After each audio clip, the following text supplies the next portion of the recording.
Well, now now we go once again violently in a different direction. We're going to go to not in a bad way, but just a very different direction. We're going to go to the debut album right now from the Wu Tang Clan, who we, for obvious reasons, have not covered. Enter the Wu Tang, the 36 Chambers. There's a lot of things we're going to go with in the montage. You're going to go with Cream because why not? And now let's hear a little bit of the mystery of chess boxing. So it's tough to figure out which one to put on here. But Mhm. Matt, what are the numbers for this one? So Enter the Wu Tang 36 Chambers comes in at number 19 in the 1990s on Best Ever Albums, number 3 in 1993, number 99 of all time. It is Wu Tang Clan's highest rated album on Best Ever Albums. Also, the only album tonight making Rolling Stone's list at number 27. And Wu Tang Clan is ranked number 162 of overall artist rankings on Best Ever Albums. Well, let's do an elimination game right here before we start, guys. There are nine original members of the Wu-Tang Clan, and then they added one a little bit later, and we'll go back and forth till someone can't name And it. then So, I'm the 12th member. yes. And Josh, let's start with you. Name one of the 10 members of the Wu-Tang Clan. Jizza, the genius. Jizza the Genius, okay? Matt, how about you? RZA. Okay. Josh, back to you. Raekwon, the chef. Yep. Okay. Matt? Inspecta Deck. Yep. Josh? You God. Yep. There you go. Okay. We got five down. Matt, go ahead. Method Man. Yep. So we got six of the 10. Next to you, Josh. Old dirty bastard. Yep. ODB. Matt, we got three left. 3 left. hmm Including my do we favorite do we do member of the clan. Ghostface? Do we do Ghostface Yep. Killer? Not yet. That's there. That's number 8. Okay, we got two left. Josh. Master Killer. Yes, Master Kill is number 9. That leaves one left. Can Matt get? And this is we got the original 9, by the way. This last one is the one they added on Wu-Tang Forever. Oh, Redman. No, Oh, Capadonna's the. Capadonna. Redman. Yep, What? comes in. Oh man, I thought Redman. No, There's Redman there's was just- unofficial members of.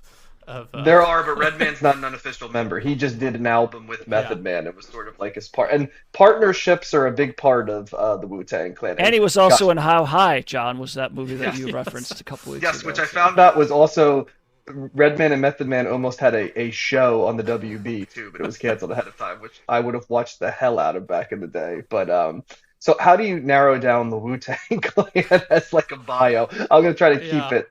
it, keep it narrow to some degree, but they're a hip hop collective. I actually didn't totally know this, but I think it was one of those things I never knew, but also knew without having to be told, which was that the Wu-Tang Clan was developed as a way for almost like a consortium for all of the members to come together to rap, but the primary purpose was to establish like a brand, right, that they could then spin off into solo albums. That was Okay. a big piece of the thinking of the Wu-Tang. So they came together with sort of tenets, and I think interestingly enough, when they signed their first record deal, part of the terms were that they would record for a record company as the Wu-Tang Clan, but then they could go cut their own record deals as solo artists with other record labels. So they were basically like free agents on that, which is pretty remarkable stuff when you think about it. That they were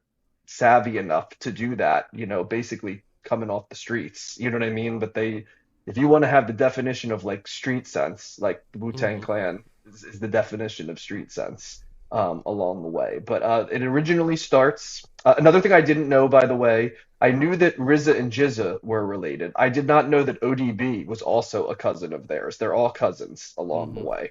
And ODB and GZA were from Brooklyn originally. It was only RZA that was from Staten Island or Shaolin in Wu-Tang parlance. Yeah. But really, it starts with GZA and ODB in Brooklyn, and then RZA, who spent quite a bit of time living in Steubenville, Ohio, which I found interesting. The only thing I ever knew about Steubenville, Ohio, is they had a pretty famous, like, awful rape case a few years ago, if I remember correctly, where like the town like cyberbullied the rape victim, and it was kind of like looked at Jeez. as small town America gone bad.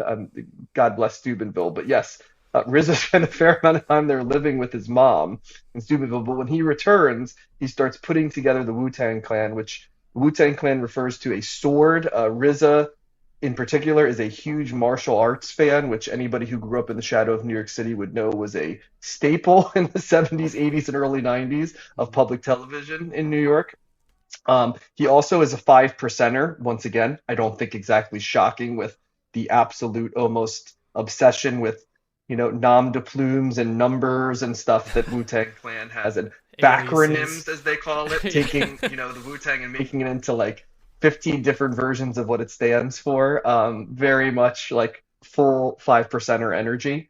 Um, and RZA also says like his favorite books are like the Bible, the Quran, and like Yeah. the Buddhist holy book, because there's infinite wisdom in both. So yeah, RZA is kind of like the stir that he's the straw that stirs the drink, as they say when they introduce the group in this album. And then obviously Jizza is supposed to be considered the genius, and then Method Man did a very nice job on this album of explaining like each of the nine people and where they came from. Like ODB because his style has no fathers, and Raekwon's the chef because he cooks up all the stuff and kind of gives you Method Man's the Method Man because he likes to smoke method. You know what I mean? It's just pot, yeah, stuff like that. Anyway, what ends up happening is they're sort of the three of them are together. RZA and Jizza release albums that do not sell well. RZA's is almost sort of like a ladies man type rap album. Jizza's is kind of its era in the 90s and 91. It does not in any way resemble kind of what they'd become here, the grittiness and the stripped down production. Although Jizza often, when I'm doing research, wants to make sure that even though the production is the shits on that album, the lyrics are fire. So he wants us to know that his earlier album is pretty solid. But what ends up happening is RZA sort of puts together this team, of MCs that are he thinks are solid MCs. He's starting to develop his own production style, which I would say is a mix of stripped down and taking samples and speeding them up and slowing them down. One could say that Kanye West owes quite a debt to RZA as a producer, I would say, Hmm. which is something that came up a lot in my research, but I've always felt along the way.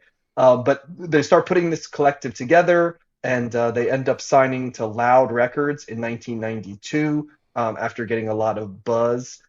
In particular, when Protect Your Neck, which was the first symbol that came out as a collective, came out, there's a little bit of a bidding war for them, and Loud Records was willing to allow them to cut that deal where they could sign um, contracts with other record companies as solo artists. So this comes out in 1993 and is immediately influential, both because they sort of were business minded, because of the mythology of the group, and because while West Coast hip hop, is backwards looking to, funk to some degree, but gangster rap in its own way, and while there's the flashy style of, some East Coast hip hop, this was considered to be a real like connection to like the gritty part of the streets, right? And also a combination to, the MC focus on things, because while Hmm. the production is notable in its own way, it sort of stays out of the way and allows the various MCs to kind of jump in. So from that,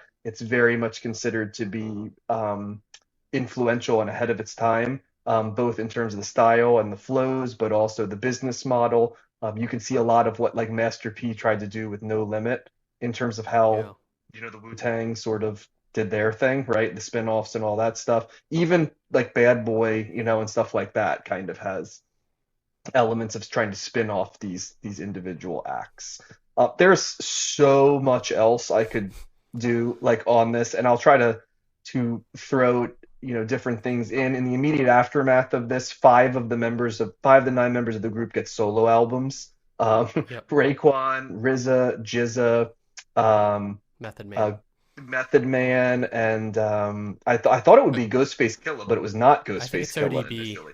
It's Uh, ODB, yes. yeah. So and yeah. So and then soon after, Ghostface Killah comes out, and eventually all of the members of the group would release at least one solo album, and then actually Capadonna does too. So throughout the decade they're there. There's the Grave Diggers, which is an art, a RZA side project. There's Method Man and Redman together, right, on a side project.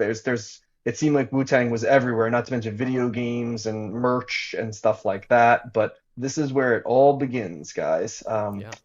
Wu-Tang entered the 36 Chambers. Growing up in the shadow of New York myself, this album was all over the place, as much as Pearl Jam Versus or Janet Jackson Janet, which we covered before. But I'm unfamiliar with you guys' familiarity with Wu-Tang Clan in this album. No better place to start than Matt. Well, I think this is the last album that we're covering that represents the record, the splurge that I made on Columbia Record or Columbia House or whatever when I got all my. That's right. So Enter the Wu was on that, and so I've had this record. I think I did that back. Enter the 36 Chambers, right. Matt, not Enter the Wu. Yes. Mm-hmm. That's Enter the Wu Tang 36 Chambers. Yeah. So yes. We're both wrong. Anyway, I think, and actually, if memory's mistaken, that's memory's correct, and that was when we started grad school when we first met, because I remember getting all these when I was in grad school. But anyway, well, that ages us even more. So. It sure does, Josh. So I did like this album quite a bit. It is different than kind of some of that we just covered some Snoop and Dre and some of the West Coast stuff, and there's a distinctive different production style here. Grittier, I think that it is a grittier kind of sound.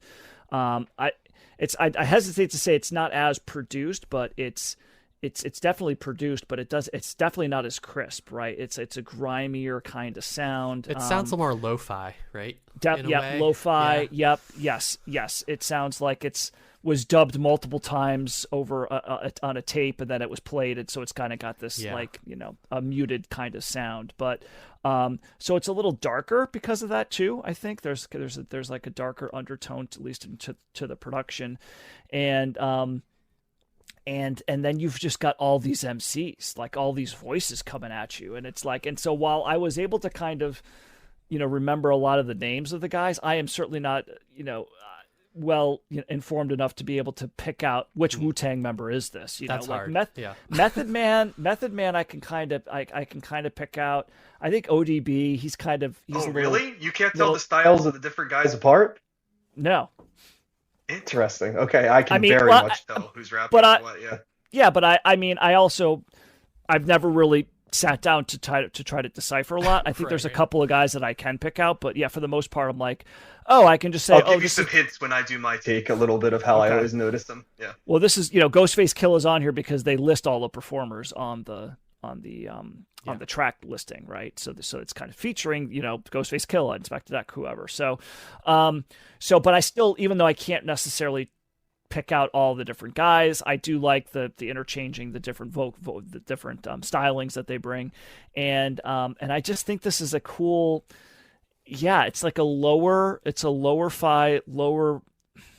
I don't know, beats per measure. It's like a cooler vibe that you get here, and it's not as, I don't know. It there's just something interesting with the production that I just enjoy. Some standout tracks to me, like I really like the Mystery of Chessbox, and I like that. That's a good example of how you've just got like a beat going, and then all of a sudden they throw in this little just like this little like synth kind of part. Yeah. It just adds such a level to it. It's so weird. It's like such a simple thing that can kind of just bring it to a different level to me. I don't know. So I thought that was kind of interesting. But I've always liked Cream. I always like that one. Tears is a great song too.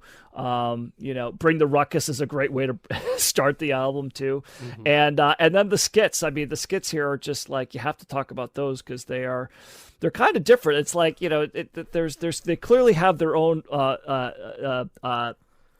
slang that's going on here, like everybody's God and everybody, and the one where they're talking about the guy that got shot and he's like bleeding out everywhere, and word is bond, God, yeah. So like that stuff's over and over again. Is he dead? What you mean? Is he dead? The torture. Yeah. The torture. Yeah. So the skits in here are pretty funny, and yeah. So I just think it's a solid record. It's almost an hour, but I also feel like it doesn't. It's another one of those albums that it doesn't feel like an hour. I think that it goes by pretty quickly overall, and I just yeah, I just enjoy it. You guys can probably speak a little more intelligently than I can, but that's the main takeaway I think for me is the variety of the MCs, the lo-fi production style, and the skits kind of make me chuckle too. So yeah, but thumbs up. It's a great record. I love this album unabashedly. I've loved it right from the first time I heard it. They're a super group. Before they combined, they were already a super group, and then they split off into their own Right. solo artists. And so I always loved the kind of the philosophy or kind of the mythology of the group that they created with Shaolin and all the martial arts and all of their names. That always appealed to me. I really love RZA's production on this. I love the incorporation of the martial arts samples and the way that he, like you said, Matt, it's so stripped down. Sometimes it's just like a single chord repeated over and over with some different things, or a single piano key. All of the songs are different in a certain way, and the way they're tied together through the martial arts, like vocal samples, is really fun. And then I just love how the energy that right from the beginning, it grabs you by the neck with Bring the Ruckus, and it's like a shotgun blast, because you never know who's gonna jump in singing. You never know who's gonna, how they're going to transition from one rapper to another in the song. They all kind of get their chance to shine. They all kind of bring, the more you listen to it, the more I think you can pick up on who's singing what and kind of their unique styles and personalities, and just kind of the elaborateness of the group. And then it encourages you to check out their solo albums, because a lot of them have really good solo albums as well, and we're going to talk about some of those in future episodes as well. So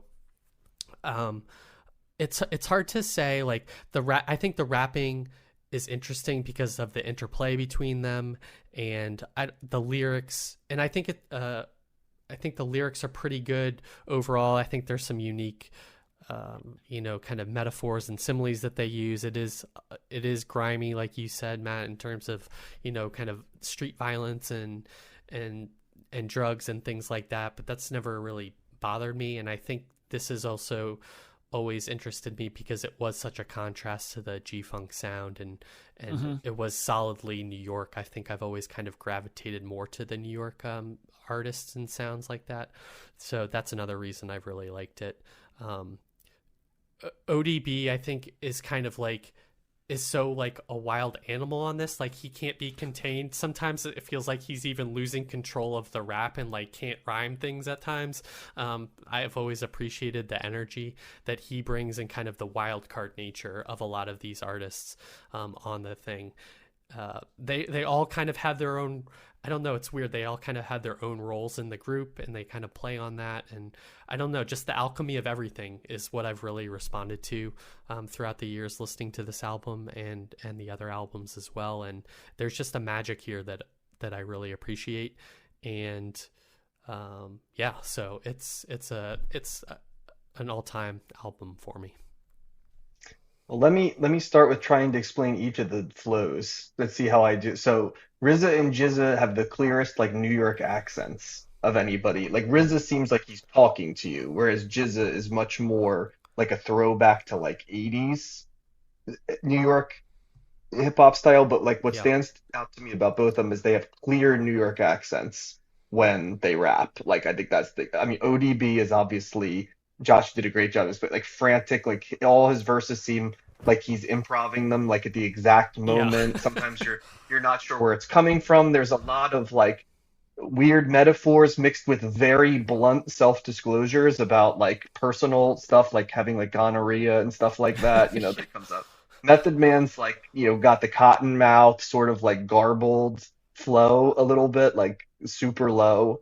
Raekwon always is the guy that sounds most angry. Like he comes in just hot on every verse, kind of like in the middle flow. Ghostface Killah has the real high. He and Inspector Deck have the two high voices, but Ghostface Killah's is almost like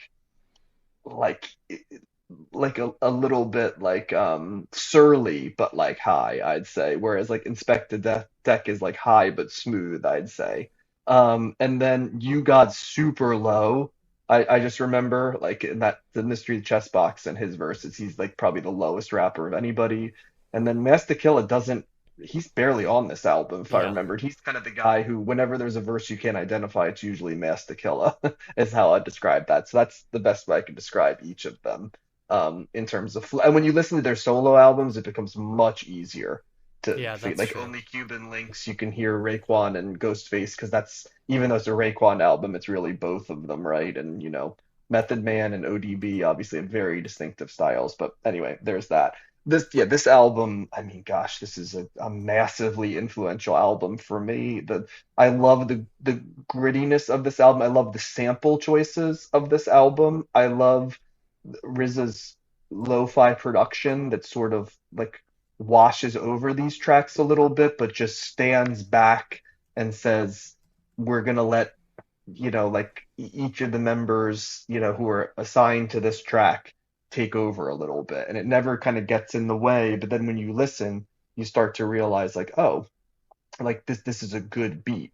And his sort of on this album, his production style is much more, and I think he described himself at this point as more of a DJ without music theory, and then later he studied music theory and said like then people could recreate what I was doing, which was something I wanted to have happen, but this was sort of more like you're at my DJ show, and this just happened to be what I did that night. That was kind of like the vibe of what he was going for here, and you can definitely hear it on this album.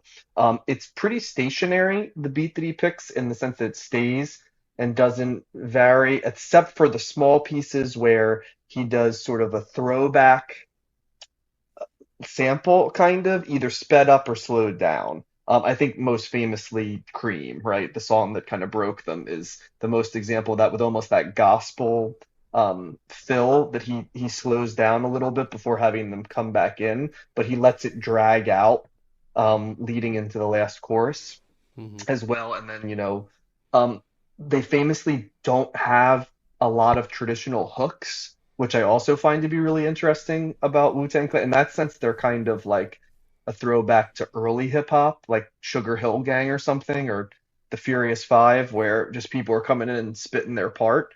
Yep. And that had kind of gone out of style a little bit in hip hop, and this sort of brought it back to the forefront.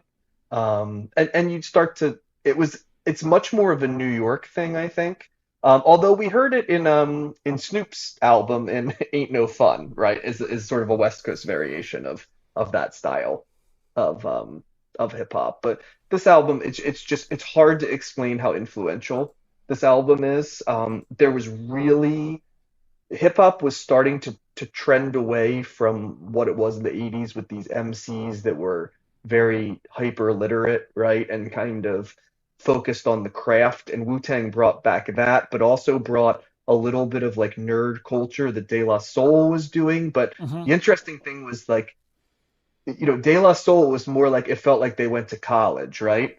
And like the Wu-Tang Clan never felt like nerds, but they kind of delved into what would be called nerd culture now, but they also were like hard men. So it Yep. was kind of weird to see like hard men who came from the streets dabble in like intellectualism and um nerd culture at the same time while also reinventing the genre in a very and I felt like at this time New York was starting to be pushed out of the picture a little bit and Wu-Tang Clan and Biggie in particular like and Nas were the three right at this time that kind Yeah. of reached back out and said, well, wait a second. And I know some people would be upset about this, but say, wait a second, New York started this whole thing, and like we're gonna kind of claim back the soul of hip hop. And I think there always was that thing, throughout the 90s and the 2000s that hip hop goes in a lot of directions and it's universal and it probably should be, but the heartbeat of hip hop is New York, right? And I feel like this is an example of like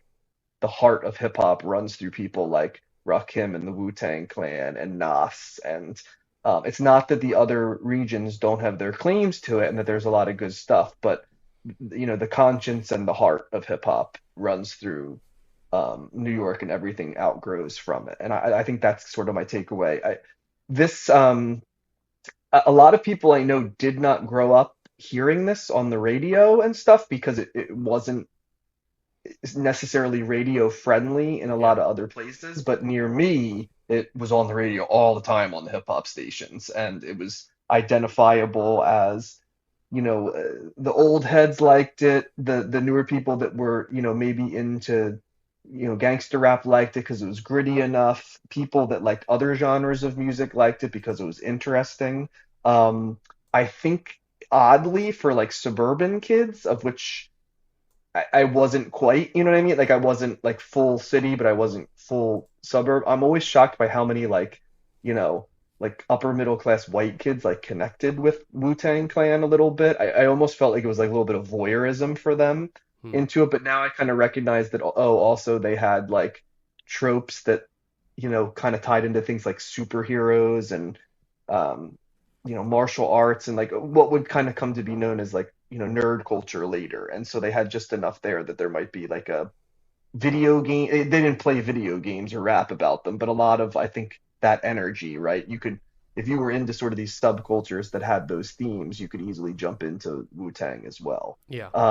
And I think that's probably why it's a connective tissue there. And yeah, I mean, this is just a great album. And even though it's long, it doesn't feel long. I think some of that is because it's always interesting, and because with all the different MCs, you Yep. don't fatigue of anybody. Um, but yeah, there's great tracks all over this. Obviously a lot of people would know Cream right off the bat, but Wu-Tang Clan ain't nothing to fuck with. Protect Your Neck. The great hidden track I've always thought on this album was Tears, which I think is one of the top tier Wu-Tang songs. It's just a great sample. I love the verses. Hmm. It goes from like Ghostface to Raekwon to Inspector Deck, who are probably my three favorite rappers in the Wu-Tang Clan. Maybe throw Jizza in on like from time to time, but those other three I feel like are the most consistent guys for my money, and it's just like a murderer's row of like three great verses in a row on that album, mixed with, yeah, like I said, a sample that would become very familiar to people who listen, in particular to Kanye West. I felt like a lot of what he was doing, in terms of his production, was influenced by like what RZA was doing throughout the 90s. Not entirely, but I think he's even said that was one of his major inspirations. And Yeah. Tears is a good example of where you can hear that, I think, the most. But yep, this one's an elite album, for the Yep. 90s. Very, very strong thumbs up. It's not going to be for everybody though. And if you're coming to it from a modern view of hip hop, or you're coming from it where the number one thing that brings you to the tent is big beats and, Hmm. hooks and stuff, this is not going to be for you. And I definitely could see, especially for someone raised in modern hip hop, how they might view this as too stripped down or too gritty or lo-fi for them. So, buyer beware if that's your version of hip hop. But Yeah. yeah.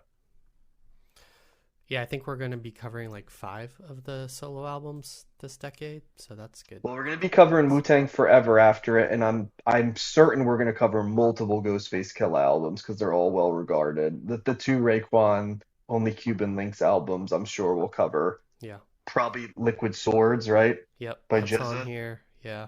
And ODB's album's on here. Yep.